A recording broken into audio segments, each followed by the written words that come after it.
Hey everyone, Anark here, and this is another episode of Anark Responds.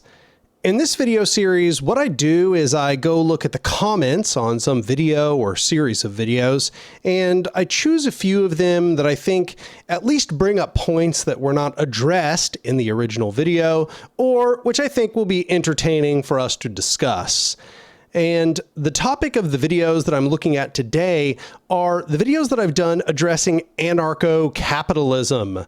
And I've done two, so I will be addressing comments on two of those videos. One is the short, and one was a previous installation of Anark Abridged. I think they're called Anarcho-Capitalism is Coercive, and Anarcho-Capitalism is Not Anarchism. So, right off the bat, one thing I want to address is that for the most part, all of the comments beneath those videos are addressed in at least one of those two videos, especially the comments beneath the Anark Abridged video, which was about 30 minutes long and was me addressing a lot of conceptions within anarcho-capitalism. But most of the comments they left were addressed directly within the video. Now, on the short, I can't really blame a lot of people that watched it. It was like a minute long, so obviously I didn't really have a lot of time to go over a bunch of the finer details. However, within the course of both of these videos, every question, almost, about 90% of the questions that I read through in these comments were addressed directly. That being said, there were at least a few comments that were acceptable responses to what I had said in the Anark Abridged video. And they themselves definitely bared at least responding to or commenting on. I don't think that any of them really formed very good rebuttals, but we're going to talk about that over the course of this video. So a lot of them fit into this category of comment. This one here is by someone who calls themselves the Schizoid Man. And they said, it's oxymoronic and paradoxical to be against all hierarchies. In order to shut down a voluntary hierarchy, you need to establish a coercive hierarchy. Nor does this convo matter, really. What matters is the content of an ideology. Call me a fake anarchist, I'm still correct. So, first I'll just say that yes, anarcho-capitalists are fake anarchists. That's obviously the case, and it's pointed out why within the video, and really emphasized here. I mean, you can see that anarcho-capitalists aren't anti-hierarchy, which means they aren't anarchists. It's that simple. Everyone within the comments agrees. They are pro-hierarchy. They are just pro-hierarchies that are enforced through private property and the violence of private property owners. So they are in support of the coercion of the capitalist class, and they are happy to acquiesce to that form of coercion. However, what he's getting at here is something that we'll see recurring in a few of these comments. This concept that the difference between people, the difference in their abilities, the difference in their interests or specializations is itself a form of hierarchy. That if people are different, they are ranked one above another in a sort of informal hierarchy. And they not only think that this is natural, aka they appeal to the naturalistic fallacy, but they also think it's good in some occasions. They think that you can actually consent to a hierarchy. However, I want to emphasize right off the bat that I'm not just talking about any old hierarchy. Okay, we could have hierarchies which are largely harmless. You know, for example, when you are engaging in sports, I use this metaphor a lot, you're obviously going to have a hierarchy of different teams that are performed in different ways, and that's fine. Everybody has indeed consented to that hierarchy. But that's because that hierarchy is not enforced through deprivation, which is very different from capitalism. In capitalism, you are forced to take place in the hierarchies that have been set out. You cannot choose not to engage in one or another of the hierarchies of society. Capitalism is totalizing. So I should emphasize what I'm talking about here are hierarchical power structures. Hierarchical power structures are predicated on domination and authoritarianism. And that is to say, they're predicated on coercion, the use of violence, threat of violence, and deception, and they're predicated on monopolization of power. That is to say, they place power within the hands of a narrow group of people, and that narrow group of people are the ones that get to determine how that force of domination is used. So in this sense, no ANCAP should actually be pro-hierarchical power structure. It is antithetical to their professed beliefs that they are against coercion. But you might be saying, well, then what's the issue here? The issue is that they think that the capitalists and the domination that the capitalists have over the masses of people is itself voluntary because we can choose whether or not we work for the capitalists. Now, I'm not going to rehash this argument. In fact, if you'd like to see me address the argument originally, you can just go back to the Anark abridged video this person is responding to.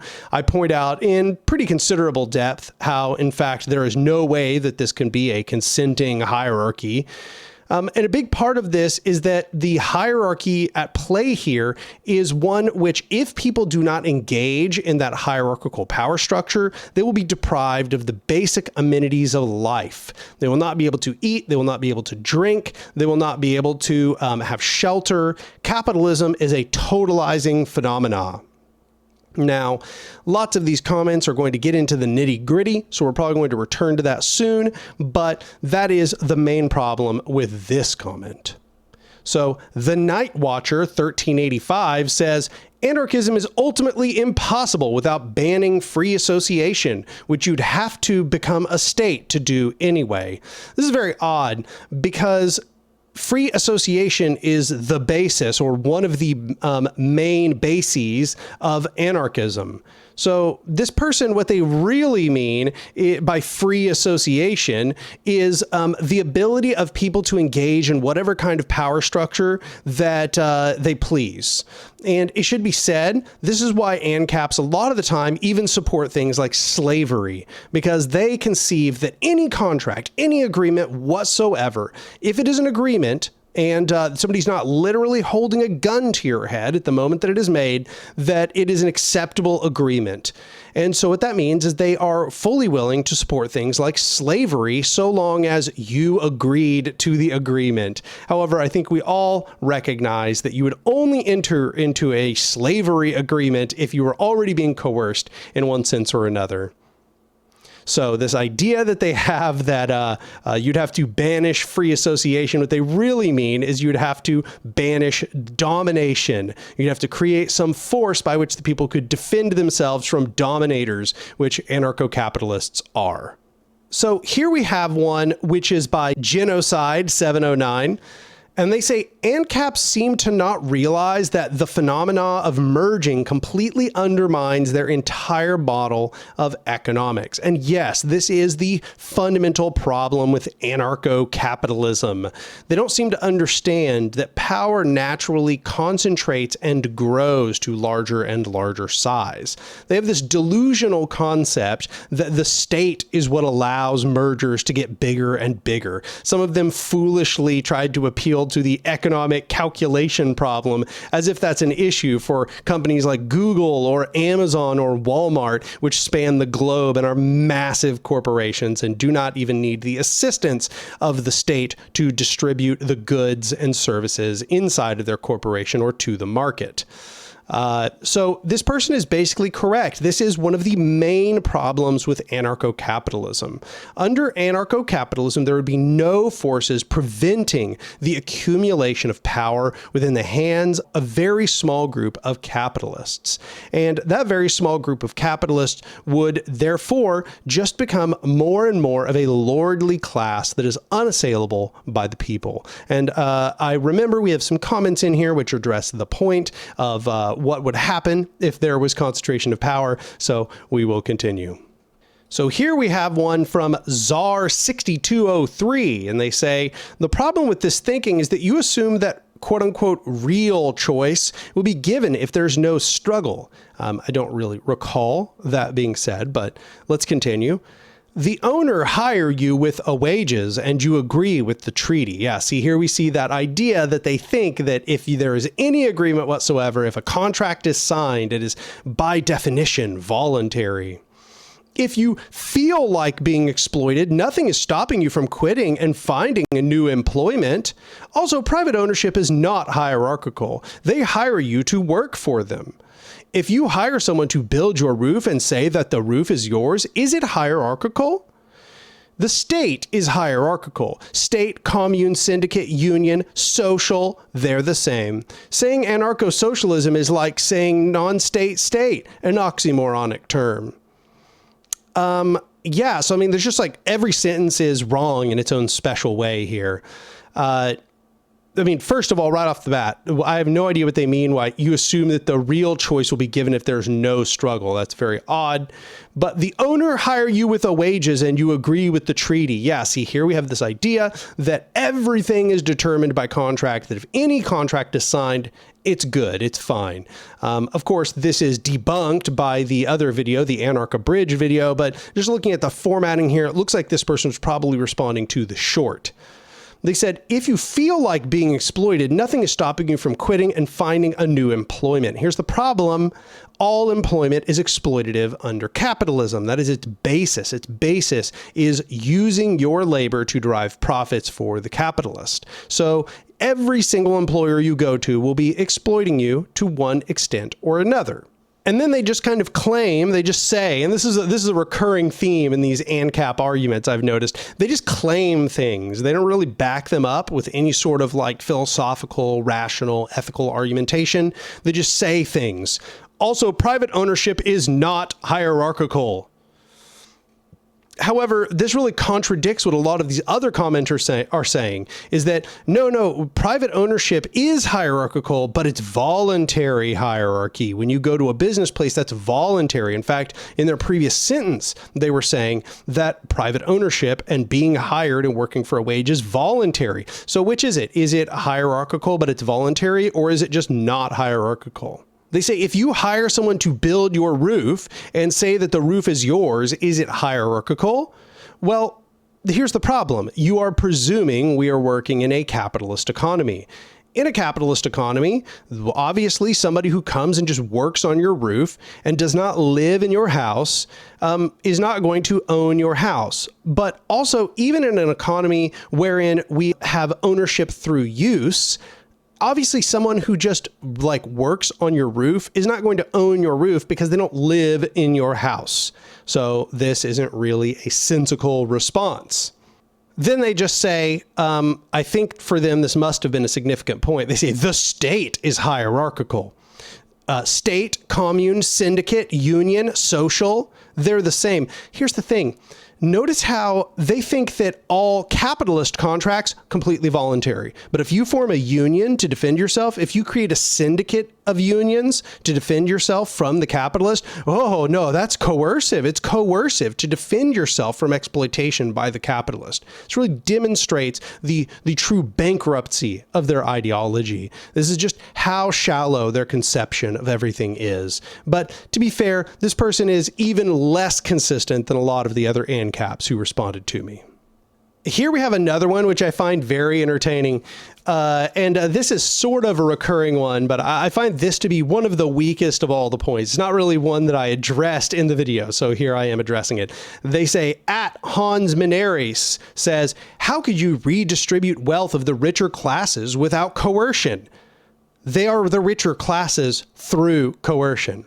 Dissolving someone's coercive power over you is not coercion, it is self-defense, as some of the other commenters point out here. You know, for example, imagine you are a battered wife and you are trying to escape your abusive husband. If your abusive husband tries to stop you from escaping, you are allowed to defend yourself from that abusive husband. That is not itself coercion. And I would assume even in your anarcho anarcho-capitalist conception of the world, you don't think that that is coercion. It's just that you think all contracts which benefit the capitalists are magically voluntary, and any self-defense by the people against the exploitation of the capitalists is coercion. It's a system which inherently just favors the capitalists. That's what you've got. You've got a system which inherently favors people with massive amounts of wealth. Austrian OE says, well, in an ANCAP society, you wouldn't have to worry about finding a job because there would be an abundance of firms and businesses. So the capitalist would have to appease the workers, or he just loses all of them to his competition. This is completely wishful thinking, okay? In reality, in an ANCAP society, you would have an extremely small number of employers. You would have most of the world being controlled by a very small group of capitalists who themselves would control vast swaths of company towns, which would be horrifyingly impoverished. And the vast amount of wealth that was produced would go to those neo-feudal lords, and they would have their own private armies, and those private armies would enforce the decisions made in their kangaroo arbitration courts. There's no reason to believe there would be lots and lots of firms and businesses, because there is nothing preventing these firms and businesses from being destroyed by larger businesses, which are far more competitive, who own armies, who own the arbitration courts. This is just fantastical thinking. And that's what you find with a lot of what these ANCAPs say. It is fantastical thinking. They are hoping that this sort of society would work without really thinking about how power functions. They just think that everybody is going to magically do what they want them to do, not what humans seem to do when actually given power, which is to continue accumulating power. So the anarchist says, well, given that humans are going to tend to want to keep accumulating power, we should have them power share. We should have lots and lots of people come together to make decisions so that when they accumulate power together. The ANCAP says, no, every individual is just going to want to accumulate power, and somehow magically they're also just going to agree that they're not going to aggress on others, which is, of course, the most absurd naivety one could imagine. If indeed you have hierarchical power over others, the ability to control the way that the world works, there is literally no reason to believe that you are just going to agree not to harm others, that you are going to agree not to destroy other businesses. And as we see in some later comments, people are like, well, people will have the right to defend themselves from you. Yeah, they'll have the right to defend themselves from you, just like in any other system. But when power is concentrated, it doesn't matter if you defend yourself against armies that are 1,000 times larger than you. You've already agreed that people are going to enter into these wage contracts in order to survive, and you think that's good. So they're going to enter into mercenary wage contracts in order to survive, and you're going to get bigger and bigger private armies. So yeah, it's a silly system. It's not possible. There's a reason why it's never existed and never will exist. Pellet Jamie says, straw man rubbish. You've created fictitious classes and ranking them in your own mind. So the thing is that the leftist class conception is built by conceiving who it is that has ownership and power. It looks at power imbalances. So the classes cannot be conceived of as fictitious. The best you can do is say that you think the class boundaries don't look good, you don't agree with the class boundaries, or that you are okay with this orientation of classes. But the bourgeois, the capital owning class, this is the class that has direct ownership over the means of production. Okay. And they hold the means of production by contrast to the workers who do not have control over the means of production. So the capitalist class owns the means of production but does not operate them. And the working class, or the proletariat, operates the means of production but does not own them. That is not something you can dispute the existence of. That is a clear delineation between these classes. So then we would just have to have a conversation about what you think about this class delineation. And what we would find very quickly is that all of these ANCAPs think that that's well and good. That's a fine class delineation to them. This person's just absurdly trying to deny that class delineation. All right, so there's a few of these that are very long comments, and I've cut them up into pieces. They are going to take a little while to address each of them. This one is in chunks, so we're going to begin reading. Alazif7973 says, ANCAP here, but even if not swayed, I got to admit that the prospect of land barons is problematic, though it has an answer. Ideally, capitalist exchange is and should be voluntary due to the ability to just go off on your own or even make your own commune, and the entire argument for coercion falls apart if true. Well, it's not true, number one, but number two, that actually would not eliminate the argument for coercion. People are not able to just go off into the wilderness and make it on their own. Most people do not have those skills, number one, and number two, pretty much nobody actually persists all by themselves, completely disconnected from the rest of the world economy. That's just not real. That's a fantasy world, okay? So that is not a solution. People can't just fuck off to the wilderness and figure it all out on their own. That's not how this works, and we have no examples of that existing in reality.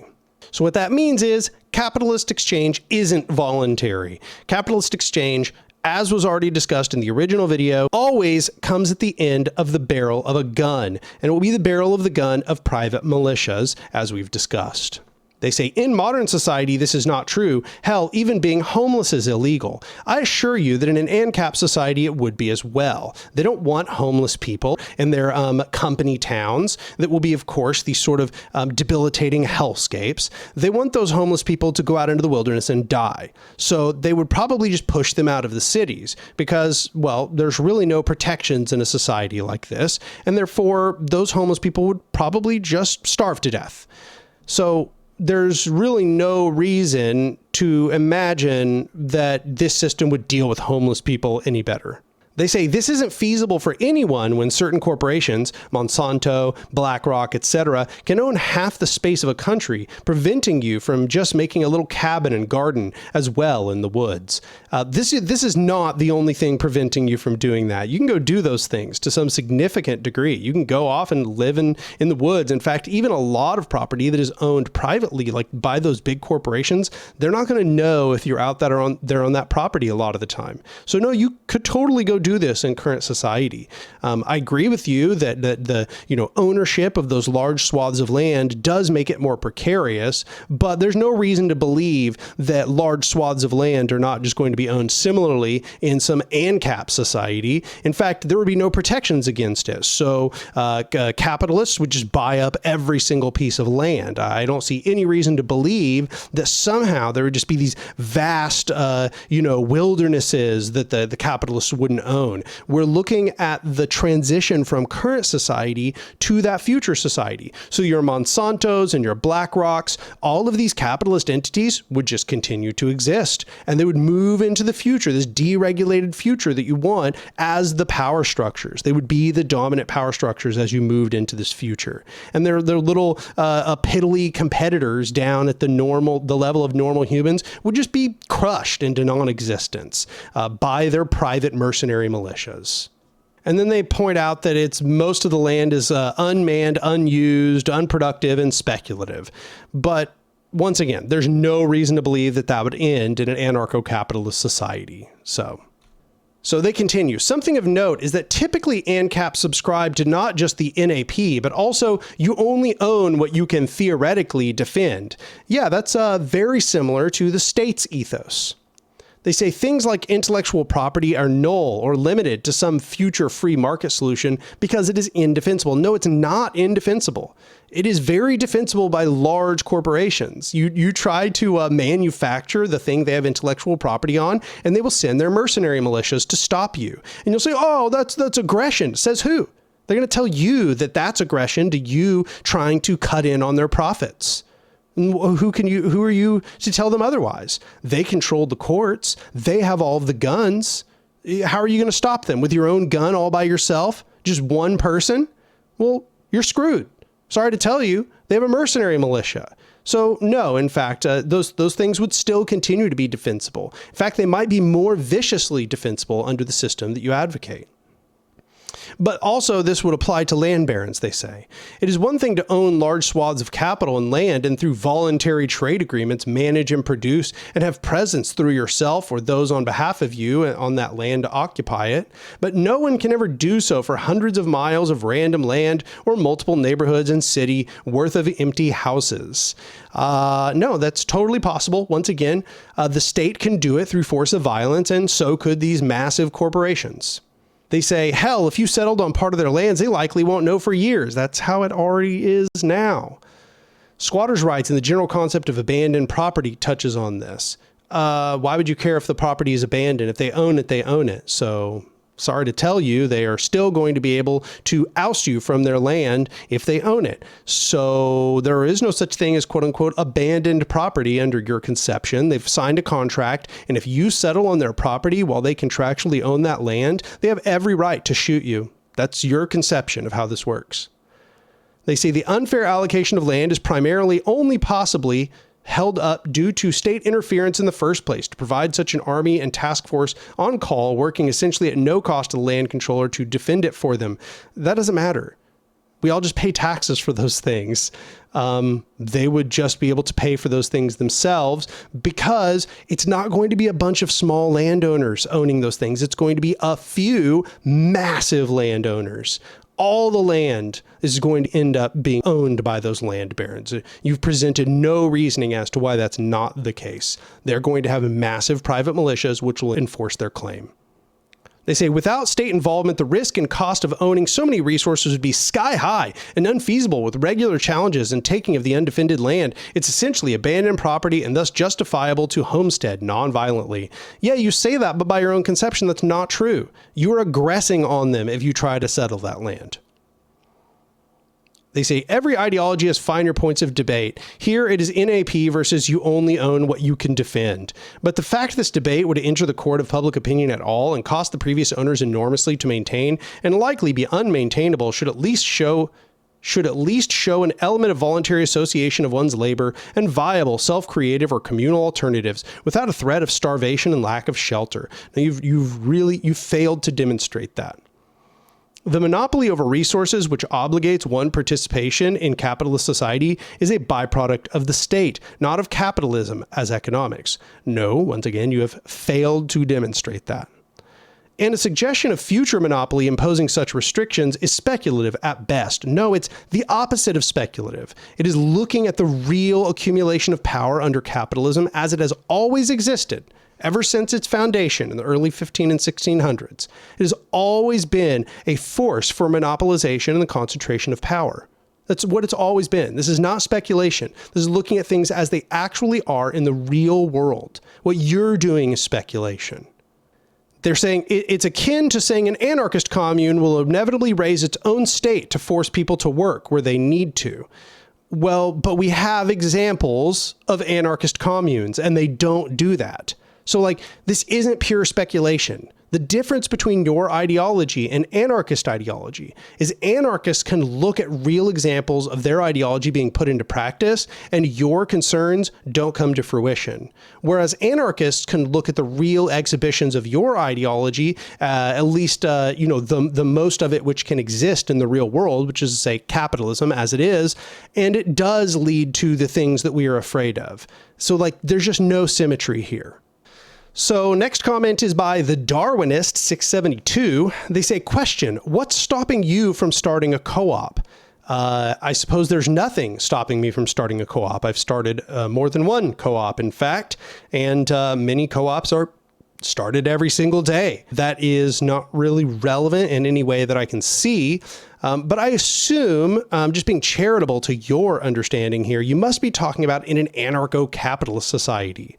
The answer is you are trying to create a society where the vast swath of all property is going to be owned by a very small group of people that are going to be able to enforce it with massive private militias and arbitration courts. There's no reason for us to believe that any sort of threat could ever be marshaled against that. That is in every way the reproduction of all the dynamics of the state, but honestly, even worse, even more unchecked. I think anarcho-capitalism capitalism is almost like the state privatized. It is all of the horrors of the state, except now completely open to the caprices of racism and ethno-nationalism and every other form of bigotry, every form of arbitrary desire that the owners of capital have. There's now nothing stopping them. Because you're also against any form of civil governance where anybody comes together and makes decisions together, because you're anti-democracy. So what that means is you essentially want to empower the tyrants to the utmost. Like, you want there to be no limits on the power of the tyrants. So why would they allow cooperatives? They'd probably just outlaw cooperatives. So here we have one from New Perv. They say, there was a comment made in one of these threads that under anarcho-capitalism, only the rich could afford protection. I'd just like to ask how anyone came to that conclusion. So I'll just say, I don't think it's true that only the rich could afford protection. It's just that only the rich could afford mercenary armies. So only the rich could have huge private retinues of enforcers. Everybody else, yeah, I mean, they'd be able to own like a gun or something, but they're not going to actually be able to overthrow a massive mercenary force. I mean, especially given that there's like no social safety net. So like even in other countries and state societies, you've got armies which parts of them might actually defect and join other factions. But in an anarcho-capitalist society, there's really no reason to believe that would happen because they are utterly destitute if they do not work for one another massive corporate entity. And therefore, they're just probably going to stay with this corporate entity, much as how some sort of lord would have been very, very loyal to their king. And so, yeah, there's no reason to believe that the average person would have anywhere near the ability to exert force as a massive capitalist entity would be in your anarcho-capitalist society. Just imagine, like, if Walmart had a private military or if Amazon had a private military. Like, do you really think you're going to stop Amazon's private military? You're absolutely just not. You're not. Okay? I mean, power to you. I hope you do. If I lived in this society, I'd certainly try. I'd try to get everybody together to overthrow your anarcho-capitalist society. However, that's not likely to happen. They're going to try to create stability for their hierarchical power structures by marshaling the forces of domination. They continue, they say, the market provides clothes, electricity, houses to poor people all the time. Why would they not provide security? Well, why don't they do that now? You know, like, why don't I have a private security force? And the answer is simple, because who holds security is who has power. And you want to create a society where a small group of capital owners are going to have all the power. So they're obviously going to have all the security. Why would they want you to have security? That's silly. They're not going to allow that to happen. They're going to buy up every bit of mercenary forces in society so that you don't have any access, so that you're completely deprived, and therefore you have to work for them. That's how capitalism functions. Capitalism functions through deprivation of the workers of all means to defend themselves or to have any alternatives. They say, bear in mind, even the state, which is no friend of poor people, I think we can all agree with this, provides security to poor people. Yeah, that's because the state actually has some means of accountability, whereas corporations do not. So the state ostensibly is supposed to provide a bunch of civil functions to society. That is within its base functioning. The definition of the state, as I use it, and as most anarchists use it, is the state is that body which alienates the masses from control over the civil functions of society. So one of those civil functions in society is the maintenance of domestic security. So obviously they're going to provide those things. That's just what they are essentially tasked with doing. However, you're eliminating the state. So all of those functions are now going to be absorbed into a bunch of different functionaries. And those functionaries are all just going to be massive corporations. And the massive corporations are going to use these forces of violence to defend themselves, and they're going to make sure that you don't get access. So they say, if a monopoly that you can't buy from provides security, why wouldn't someone who actually wants your money? It doesn't matter what they want. It doesn't matter what they want. Like, if I'm a massive corporation And, I own the biggest private military, okay? And some smaller private military starts trying to provide that military function to average people. And let's say they provide it at a lower cost, because this is what you always argue. Okay, cool, then I'll just buy them up too. They're even cheaper. I'm already paying for their more expensive counterpart. I'll just buy both. You, on the other hand, you don't really have that kind of fluidity. You're going to be an impoverished worker. You're barely going to have anything to spare. They're going to push your wages down to nothing, basically. Because much as you like to imagine there would be competition, there's really no reason to believe there'd be any competition over your wages, other than maybe the corporations would compete over who could lower your wages further and further and further, trying to see who could enslave their workers further. So here we have StRaptor, who says, your definition of anarchism will never happen. Yeah, my definition of anarchism has already happened. This is the funny part about all these comments. They like to imagine that anarchism is pie in the sky and we have no examples and that's just so fantasy. No, anarchism actually has a history, unlike your ideology. Anarcho-capitalism has never happened. It can't happen. It's impossible. Anarchism existed for thousands of years, or something like anarchism existed for thousands of years in organic society. It has been implemented numerous times within human society as it stands. And we've even done it in revolutionary contexts. It takes place not only all over the place in existing society when we build horizontal organizations, but it also exists in the revolutionary capacity that we've created massive swaths of land with hundreds of thousands or millions of people under these principles. So it's like, these ideas that you're all trying to peddle, that anarchism is the one that is fantasy, is just so hilarious. Anarchism is the one with the track record here. You're the ones living in a fantasy. You're imagining capitalism could be something that it never has been, whereas anarchism is just can just name 1, 2, 3, 4. It just goes down the list of naming examples.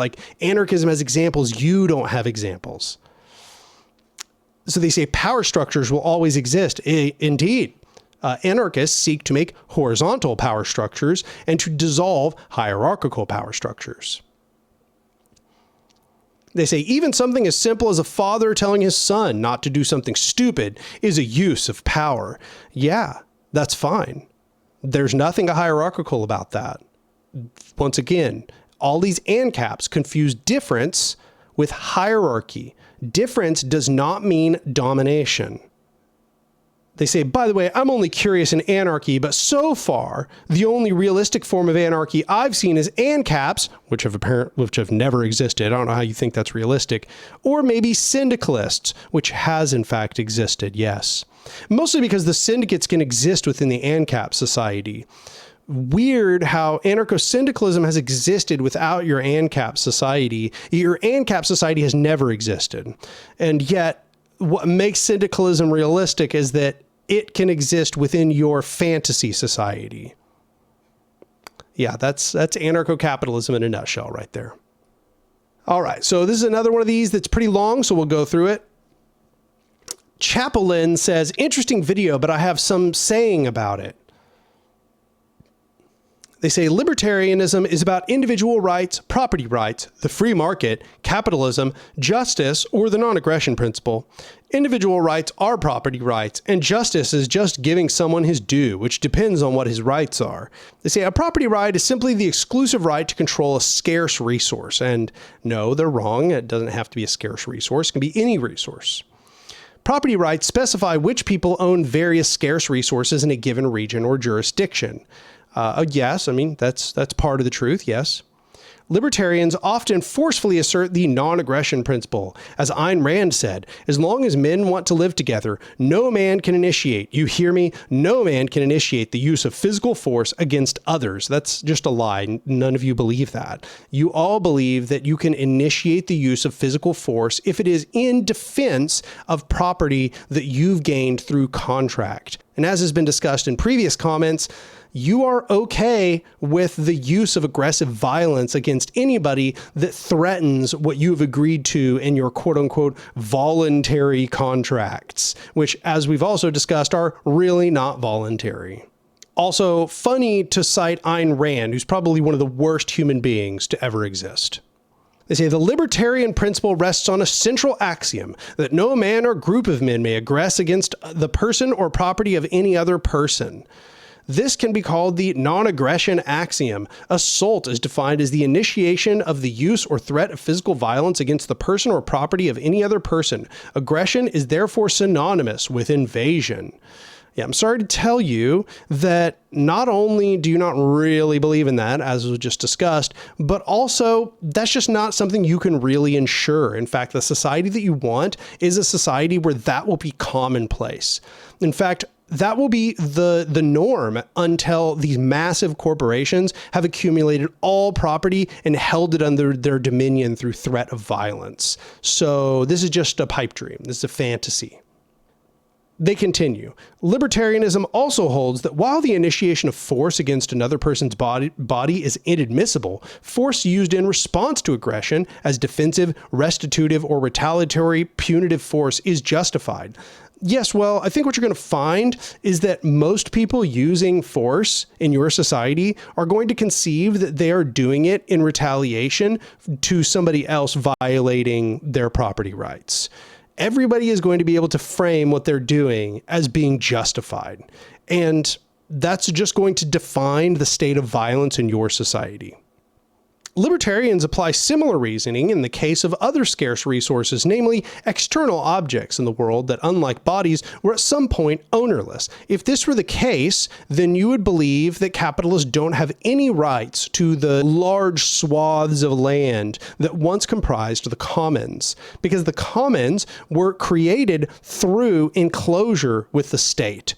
So I just want to ask, if this is the case, do anarcho-capitalists believe that capitalists should have to give up all rights that they have to all of the land that was once in the commons? Because that was gotten through aggression. It was gotten through cooperation with the state. In fact, almost everything the capitalists have gotten has been through cooperation with the state. So do you believe that all of the capitalists of current day society should have to give up all of the land and property that they currently own? Because if you believe that any property gotten through the use of aggressive violence is illegitimate, then everything capitalists have is illegitimate. Since these things are in short supply, there's also the potential for conflict. And as is the case with bodies, libertarians favor assigning property rights in ways that allow peaceful, conflict-free, and productive use of such resources. Once again, we come back to the fantastical thinking of ANCAPs. They believe that all that has to happen for society to function is for everybody to just kind of just agree that they're just going to do nice things. Everybody's just going to be nice. The non-aggression principle, everybody's just going to do non-aggression. And then when massive corporations begin to accumulate more and more power and try to enforce that power over others, well, that won't happen because they've all agreed that they're going to be good and nice. There's just nothing to prevent these accumulations of powers from taking place. External objects are not part of one's identity, are not directly controlled by one's will, and significantly were initially ownerless. Here, the libertarian realizes that the relevant objective link is appropriation, the transformation or delimitation of a previously unowned resource. Lockean homestead, the first use or possession of the thing. Under this approach, the first earlier user of a previously unowned thing has a prima facie better claim than a second later claimant just by the virtue of being earlier. Yeah, well, it used to be the commons were owned by everyone. So once again, are the capitalists going to give up everything they claimed? Because these were owned collectively. I just get the feeling that they would just say no. Private property is the only legitimate form of property. So they continue, but really they're just continuing to iterate their points. They don't really, they're not addressing anything I've said here. So this is mostly not really meaningful. They say property is the right to control, use, or possess, while possession is actual control, the factual authority that a person exercises over a corporeal thing. The issue is not who has physical possession, it's who owns it. Oh, well, that's interesting. Asking who owns a resource presupposes a distinction between ownership and possession, between the right to control and actual control. Yes, that is in fact what's really taking place. Like, there is a distinction between the right to control and actual control. Like, you can see this. The law creates the right to control, but that doesn't mean that they have actual control. This is why, for example, the strike works, because the workers have actual control, right? They have the physical ability to carry out the means of the factory. And if they strike, we'll look at that. The capitalist can't actually control the factory. They have the right to control the factory, but they can't, because they were never actually the person who made the factory work. The people who made the factory work were the workers. There's always fundamentally a difference between the quote unquote right to control and the ability to control.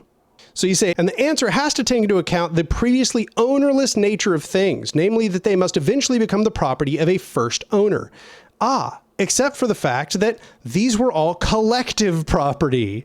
The collective property was appropriated by the private property owners. This is what we call enclosure, and it keeps coming up because the anarcho-capitalist essentially denies the reality of this enclosure and this process of enclosure and the expropriation of the masses of people over the collective ownership of the commons. So they just assert a bunch of things here. They're mostly just repeating themselves. They don't really get to a new point until they start telling us this is a parallel with the Misesian view of human action. According to Mises, human action is aimed at alleviating some form of felt discomfort. Thus, means are employed in accordance with the agent's understanding of causal laws to achieve various ends, ultimately the removal of discomfort. Libertarian property right principles emerge as the only candidate that satisfies these criteria. This person has failed to demonstrate that fact. In fact, if anything, I think anarcho-capitalism disables people from being able to actually alleviate their felt discomfort because it only empowers a very small group of people which will have control over everything, and the masses will just be left to languish in their discomfort. So in fact, I think it's probably one of the single worst systems for alleviating discomfort. Thus, if the civilized man is the one who seeks justification for the use of violence, the libertarian is the one who takes this endeavor seriously. He has an innate, deep and principled opposition to violence and an equally deep commitment to peace and cooperation. See, I think this one is funny. This really demonstrates that this is all vibes, right? This is all just idealism, as we say on the left. They think that their simple desire for a thing, that their principled belief in a thing is enough to create a society that functions that way. They have no understanding of how power actually works. They think this is like a fantasy game or something where they just get to, put it all together however they please without any conception of how accumulation of power works, how hierarchical power structures function. It's just, it's vibes. It's vibes-based politics. It's completely in the realm of fantasy. So here we have another one. They love to talk about scarce resources, which is really weird because not only scarce resources are involved in capitalism, but this one, JD Hinge, she says, I like how not one socialist wants to use a scarce resource until someone else went through the trouble of actually unearthing that scarce resource and transforming it into something useful. That's super weird. What the hell are they talking about? Like, what? Like, I don't understand. They think that like before capitalism, nobody wanted to use gold. Like it was used for jewelry and all kinds of other things. Like nobody wanted to use jade, like jade like the scarce resources were being utilized well before capitalism. This is just super weird. The socialist just dislikes that the capitalist becomes the only person who is allowed to utilize those scarce resources, and that they, in fact, drive up the price of those scarce resources until they are the only ones who can even afford to utilize them. So this is super weird because it's the workers, aka the people that the socialist actually sides with, who create these ends, these possibilities for the usage of scarce resources. So this is just the most bizarre argument. It just has no connection to reality. I think that's one of the things I notice most about these comments. They just have no connection to reality, right? They're completely untethered from the real foundations of how society functions. They say, then they're all like, hey, I was just about to use that, but you beat me to it. Yeah, totally. That's like exactly what happens every single time that capitalists came into a society and just stole all the resources from the indigenous people. They just totally weren't even using those resources, right? Wink, wink, nudge, nudge. Like just the justifying philosophy of colonialism taking place here. It's just absolutely false. These resources were being utilized. They just weren't being utilized in a way which pillaged the planet. And you were just like, oh man, well, you just weren't pillaging well enough. So, you know, I guess that means you weren't using them, right? Like, these are the people that are destroying the planet. And they're like, oh my God, you just were not destroying the planet fast enough. Let us show you how. And then this completely irrelevant comment here. In many places in North America, land can be had for as cheaply as $1,000 per acre, but it's the resources can't be had without work. And therein lies the problem. Yeah, totally. You know, people aren't willing to do work, right? Like, man, you know, $1,000 per acre. Oh, that's it? Cool. I'll just like sum it up my thousands of dollars I had laying around and just go buy some land. Like, this isn't what? What the hell are these people talking about? Like, this just shows how privileged this person is, that they think that people can just go dump thousands of dollars into buying like land that is not yet productive. Like, that is not how this works. Only people who have tons of excess money to throw around can go buy currently unproductive land for $1,000 an acre. Like, what society does this person think we're living in? A large number of people in the United States are living paycheck to paycheck. Okay, think they're just going to go shell out $1,000 or probably more than that if they actually want some land to just go like then have to like take out huge loans to buy a house and build a house on it. Like, God, this is absolute nonsense. Absolute nonsense. The people have already been deprived such that they don't have the money to develop the land. And the only people who can develop the land are the people who already have all the money. You don't think people would love to go develop the land and go like build a house and invest money to go have their own stuff? If they could, they can't. They can't. Okay. You know, housing and owning a house was the American dream. You ever notice how that just isn't happening anymore? It's not happening because everybody's just too lazy to go build a house. It's not happening because they can't go build a house. They can't afford to go build a house. They can't go afford to go buy thousands of dollars of land with nothing on it in hopes that they'll be able to build a house on it that they also can't afford. God, these people are just living in a fantasy land. Like, these are just the most absurd points that only land if you have no connection to reality. So this one says, so under your definition of anarchy, which is not just a country without a state, but also a country without a hierarchy, which means no one is given a wage or salary by a higher up. So this means businesses would have to be a single person working with no one else and no one else making decisions. Because if everyone within a business gets to decide things, not only does this group of people constitute a smaller state that will have to compete against other smaller businesses ruled by states, but since a person who disagrees with the group has to bow to the group, this means that there's still a hierarchy where people are in control of other people.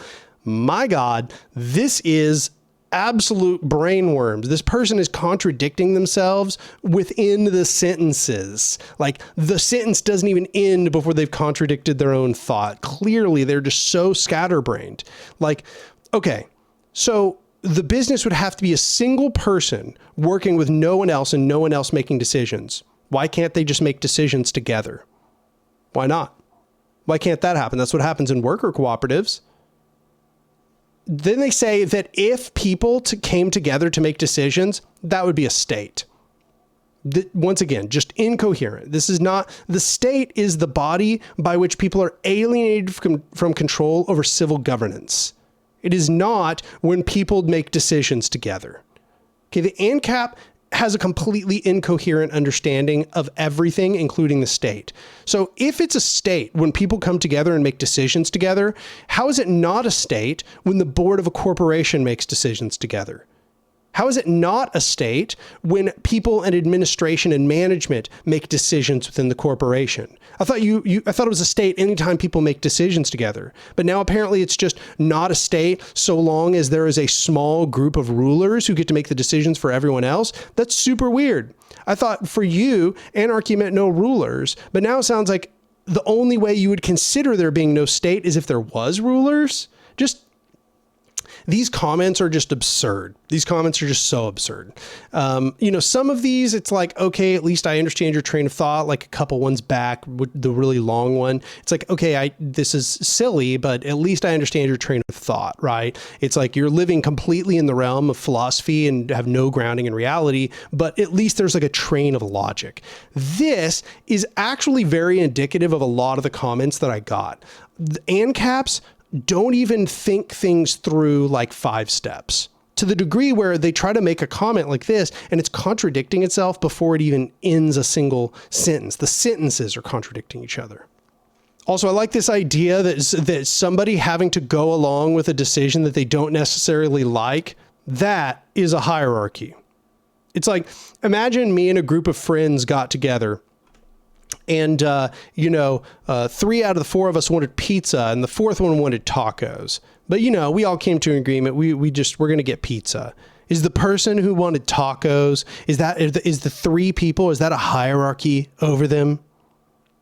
Like, do you actually think about like these questions at all? Do ANCAPs actually think about how reality functions at all? Because it seems like they really don't. Like I know I've said it before, but they're living in a fantasy land. So here's one. I haven't seen this argument before. Kinhead says, employment is a relationship. Like any other relationship, there are standards and expectations. In this case, it's usually around money, time, and tasks. And it's still just a relationship, a free association between individuals. If the threat of terminating a relationship is, as you say, aggression, then you must also apply that logic to any relationship or romantic partnership where there are expectations and standards, and one party threatens to terminate the relationship should those standards not be met. The withdrawal of love is a huge threat to some people, so how can you call yourself an anarchist and still believe that romantic partnerships are not aggressive and therefore criminal? Well, I remember the comment that I made to this one is that actually there are many structures of relationships which are very hierarchical, and this has in fact informed a great deal of the feminist critique. The reliance of the woman upon the man historically in patriarchal societies keeps the woman captive to the control of the man, and that is actually the problem. That is in fact a hierarchical power structure, and that hierarchical power structure is oppressive. It's a perfect example, actually. If a woman cannot leave the relationship because there will be the threat of her basic livelihood being withdrawn, then yes, there is a coercive relationship there. And that is part of the reason why we should want to empower women within the society that we have as much as possible, as to eliminate that hierarchical relationship that men have over women by way of a patriarchal society. However, what I want to point out here, and this is what I didn't point out, I recall, in that original comment, is this sort of like a obfuscating of the complexity of different kinds of relationships. Employment is a relationship. It's like any other relationship. There's just standards and expectations. Like, would you say that about slavery, for example? Right? Would you say that about like monarchy? Right? It's just a relationship. Slavery is just a relationship. It has standards and expectations around money, time, and tasks, right? You get no money. You spend all your time doing what the slaveholder wants, and your tasks are do everything the slaveholder wants. I don't see what the issue is. It's just another expectation, just another relationship with its own standards and expectations. I don't see any problem. No problems. This is just, it persists in a denial of how power works. It persists in a denial of how hierarchy creates coercion by its very nature, that it creates a basis of coercion, which persists throughout all other relationships between the coerced and the coercing people. So we're coming around to the end of the comments here. We only have a few left, but this is a good one to kind of start winding us down. It's pretty simple, pretty straightforward. James says, you didn't even describe them correctly. no longer watching your content, disappointed in you, very sad. And that one really breaks my heart. I'm sorry to lose you, James 10239 Smith. That was a big loss for me. Here we have none other than Bain, 3991. Bain says, businesses are competing for your labor, therefore they wouldn't own you the same way you aren't owned now. If they undercut your wage, they go out of business since nobody will work for them or people keep switching jobs out of there. Nearly all jobs are above minimum wage when all jobs can pay minimum wage. They're not doing it to be nice. They're doing it because your value means something to the business. See, this person really believes naively that businesses give a shit about these things. Businesses don't. They're not. I mean, they're competing for your labor in some occasions. It kind of depends on your field. You know, for example, software engineering, for a long time that there's been real competition over the labor of software engineers, but that's really uncommon. Most of the time, there is no competition for labor. Businesses are just setting wages and they're just going to wait and see who comes around to take that wage. Essentially, they say if they undercut your wage, they go out of business. False. In fact, many businesses have continually lowered their wages. I remember, for example, when I first started working when I was young and I worked in a call center, I was making $15 an hour in that call center. Today, that same call center, same position, now pays more like $10 an hour. So it didn't matter that they lowered the wages. And the reason it didn't matter is because when you've created a system of deprivation, then people are going to take whatever wage you offer them. Okay. Especially when unemployment goes higher, you create what's called a reserve army of labor. And this reserve army of labor can always be sort of exploited because it needs work. And this reserve army is going to take whatever wages you offer it. And therefore, that's actually going to lead to decline in wages. So capitalism does not inherently lead to competition over wages within the market. That only happens in certain circumstances where there are very high value skills that they absolutely have to have, and therefore they are forced to be competitive over your labor.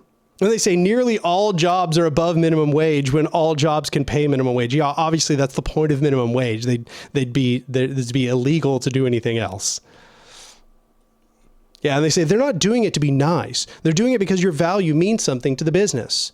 Yeah, obviously your value means something to the business. Without you, the business wouldn't exist. Like, you're right. That's exactly why they're doing it. They're doing it because they have to exploit your labor to continue the business. So yeah, they're not doing it to be nice. That's absolutely correct. And they don't care about you at all in any industry. So Chris Pachia here is really about to just tear me apart. Okay. They say, let's quickly address these points. First, you ask a man on the street, what is the definition of anarchism? Hardly anybody is going to respond with a society without hierarchical structures. The overwhelming bulk of people are going to respond, a society without government. Whoa. Damn, that's so true. It's so weird to me. ANCAPs are one of the people that do this most consistently, where they think that in political theory, the definitions we're supposed to use are just like the layman's definitions. Okay. If it's a definition that like impugns their conception, oh, that's not what Webster's dictionary says. That's not what that random dude I pointed out thinks it means. Like, it's so weird. Okay, we're talking about political theory and they're appealing to like common sense. It's basically an appeal to common sense, right? In political theory, we need specified terms. And these are often going to be very developed. They're going to have a history. They're going to have a theoretical body behind them. They're not always going to be exactly what you think they are. The average person's opinion on the meaning of anarchism is not relevant. So right out the gate, leftists are using a very unconventional definition of the word anarchism. No, they're actually using the definition of the word anarchism as it has been developed in political theory since the late 1800s. This is just what anarchism means in political theory, okay? A pattern that repeats itself over and over when trying to debate left-wing anarchists. Yeah, because left-wing anarchists have an actual handling of political theory.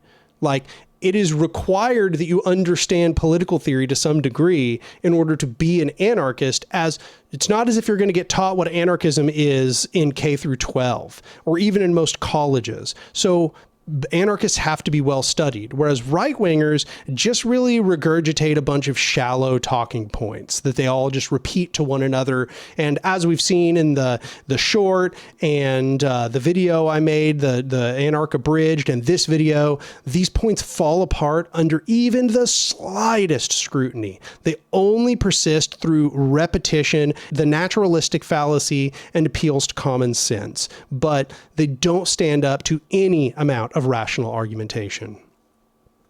They say, second, how does one go about building an anarchist society without any hierarchies at all? It's called horizontal power structures, which are power structures of free agreement. If you ask a bunch of left-wing anarchists, you'll get a bunch of different answers. The most common one simply being, I don't know, I've never thought about it. Yeah, you might get that answer sometimes. I won't say otherwise, it's like not like all anarchists are perfect and they don't always have the answers. And probably there is a regrettable number of people who don't. However, yeah, you get a bunch of different answers because there are a bunch of different answers, okay? Different anarchist tendencies will conceive how we create horizontal structures differently. And in fact, there are a variety of different kinds of horizontal structures. And so different anarchists might want to implement different ones of those horizontal structures in different occasions. I support federations of council structures. That's my perspective. But other anarchists are anti-organizationalist and want no formal organizational structure. You're going to get a variety of different answers as to how you create these horizontal power structures. And they go, but among the top answers, you'll usually get some form of a centralized institution that has the ability to enforce this vision for the world on everybody else. No, I don't think I've ever heard an anarchist propose a centralized institution. However, I have heard many anarchists propose organizational structures which allow the people to defend themselves from what you want, which is to say capitalist domination. And they say, which certainly looks like a hierarchy to normal people. Apparently everyone except the left-wing anarchists. Yeah, no, I mean, once I've described all of this to normal people, they generally understand and agree.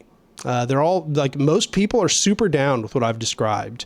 Most people are not super down with the world of like Shadowrun or Cyberpunk or something. Like, nobody really wants that world. The majority of people understand that would be a dystopian hellscape. Whereas when I describe to them a world that is put together by directly democratic council structures where we all come together, make decisions and proposals, determine implementation, and create delegated positions and working groups, which build into larger and larger federations of councils, most people are super down with it, super down. And when I describe to them the difference between hierarchical power structures and horizontal power structures, they get it, makes sense. ANCAPs just don't, because really they want to maintain hierarchical power. And they continue, even if the central institution operates under a direct democracy, it doesn't change the fact that it's still a hierarchy that everybody in society must submit to. Wait, but it is everybody in society. So there's no hierarchy. That's sort of the point. The 49% on the wrong side of a vote are just as much subjected to the will of a hierarchy than in any status society. What makes it odd to even insist that this is a true anarchism? Well, here's the thing. Anarchists don't support simple majoritarianism. So even anarchists that use this language of direct democracy, they're talking about extremely high majorities. Like myself, the lowest majority I think I've ever proposed is like 90%. So, your argument will only make sense for 10%, but even then there's a consensus process by which we are dealing with people's objections, and we are amending the proposals at hand, and there's free association and defederation and all kinds of processes to deal with disagreements. Now compare that to anarcho-capitalism, where the only thing that determines how much power you have is if you have a private militia and if you've accumulated enough capital in order to be able to dominate everyone. Which one is more hierarchical, I wonder? And they say further, there's enormous impracticality of voting on every single little resource allocation decision, of which billions need to be made in a modern society. This inevitably gives rise to bureaucrats who wield power, another hierarchy, and one that is fairly indistinguishable from modern government. At least I understand this misunderstanding. I think that it still doesn't really conceive properly how decisions are going to be made. There is going to be scopes of mandates, and then these mandates are going to be carried out. They're going to be implemented by people who have been, delegated to carry out these implementations. And so, yeah, of course, there's going to be some form of administration, but there's going to be administration in any society. The only difference is in an anarcho-capitalist society, all that administration is done at the very top of a hierarchical power where the capitalists get to determine everything about that implementation, and centralization is wildly out of control. Whereas, at least in the anarchist vision of what's being described, those delegates and those working groups and those administrators could just be revoked at a whim of the people of society. In a ANCAP society, no one can revoke anything from you. And if they don't like what you're doing, then you can just shoot them. They say, and then there's the final quip about workers having no power in negotiation with their employers. I've already addressed that point. It's not surprising leftists are ignorant of the economics at play here, as economics is mostly an anathema to them. See, this one is pretty funny to me, because in my experience, leftists know like 20 times as much about economics as capitalists do. When I watch capitalists and leftists of any stripe have a conversation about economics, it is brutal watching the capitalists just get absolutely stomped into the ground. And this makes sense. Like, notice that every time they have a discussion about economics, they're like, learn basic economics, leftist. We know way more than basic economics. That's the point. You're the one that's still functioning on basic economics. Your foundations are still stuck back in the, early 1800s. You're still stuck on Smith and Ricardo. Leftists, their entire movement is built on not only understanding people like Smith and Ricardo, but then also understanding a deep series of critiques of all of those ideas and then building new foundations of economics afterwards. So they not only understand advanced economics, your advanced economics, they understand even new iterations of economic theories that you've never even read or tried to understand. Like, go read Capital as Power by Bickler and Nitzan. That's modern economics, but I bet you don't read that, right? You read some like outdated, harebrained Austrian economists who have no understanding of how the real world works and who their economics have no application to the real world and don't make good predictions. So yeah, like by comparison, you don't know anything about economics. In fact, you kind of know training wheel baby economics. This is funny, though, because then they in this last paragraph, they absolutely verify all of my arguments from before. No economist argues that wages are set by bargaining, which that's not true. Many do. In fact, many of you ANCAPs argue that. They say, in fact, economists believe that bargaining is only viable when the number of buyers and sellers is very small. In a modern economy with millions of buyers and sellers, the zone within which bargaining can take place shrinks to zero. Well, this is kind of funny because they apparently don't understand that when we're talking about bargaining wages, we're not talking about like bargaining for a tomato at a stand, okay? We're not saying that when you go to a stand and bargain for a tomato, that sets wages. We're talking about when you go and you negotiate a labor contract with an employer, you're bargaining your wages. That's what we're talking about here. I love how on one hand they say that they're like economics geniuses, and then in the next paragraph make like these hilariously simple mistakes.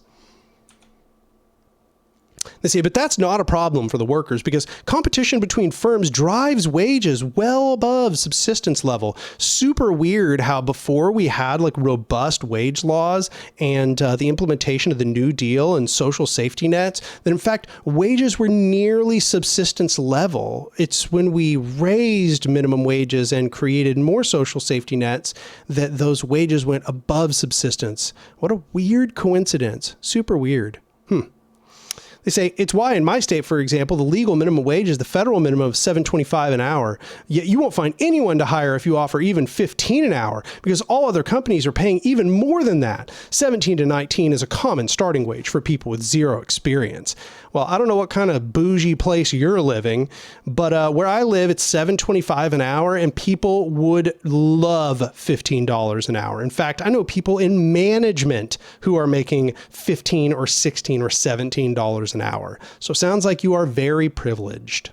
They say leftists need you to, one, never study economics at all, which is funny because leftists study not only your economics, but much more economics. They're studying like 150 to 200 years of combined economics. Two, disbelieve your eyes and pay no attention to the economic facts around you, which is especially hilarious given that leftism booms precisely as your economic system fails. In fact, that's our greatest benefit, is that all we have to do is like point people to the economic system around us, and boom, that's what makes leftists.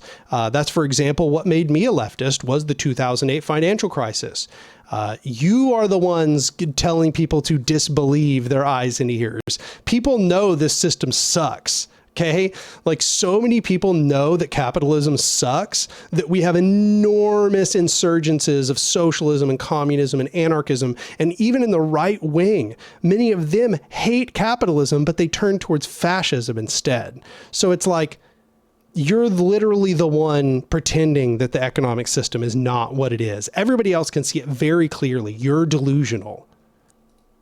See, and here we have a really good comment. Okay, this is a truly good comment. They say, I wish right-wing libertarians didn't ruin snakes. They are so cute. I got 4 of them. That's so true. I wish right-wing libertarians had not ruined snakes, because snakes are great. I support snakes. We should take back snakes. That's what I think.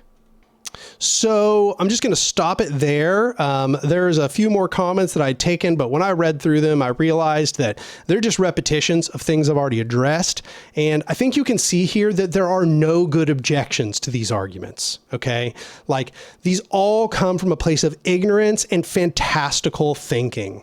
These people have no understanding of economics. They have no understanding of political theory. They have no understanding of how power works. They don't understand left-wing anarchism. They don't understand right-wing libertarianism. They're generally ignorant of how all of these dynamics work.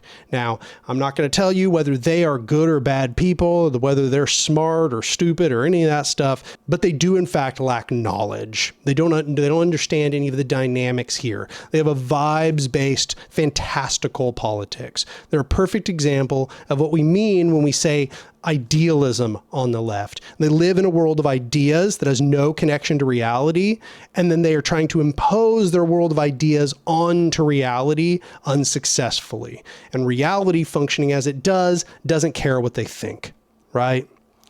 So anyway, that's about it for this video. I'll just say, if you've gotten this far, you should like the video. If you have some ANCAP in your life who really just needs to hear this all laid out, share the video with them. If this is like the 3rd or 4th video you've watched on the channel, but you're still not subscribed, you should definitely go subscribe, because, you know, this is the kind of stuff that I do here on this channel.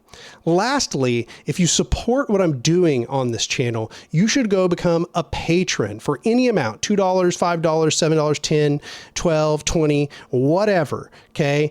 Consider it a Christmas gift to old Daniel Baryon here on the Anark channel. Okay. I'd appreciate any amount you could give me. It would really brighten up my Christmas, let's say. But anyway, that's it. I'm done with the spiel. That's patreon.com/Anark, ANARK, but obviously it's down there in the description if you want to go look. I'm exhausted, so I'm calling it here, everyone. I'll see y'all next time.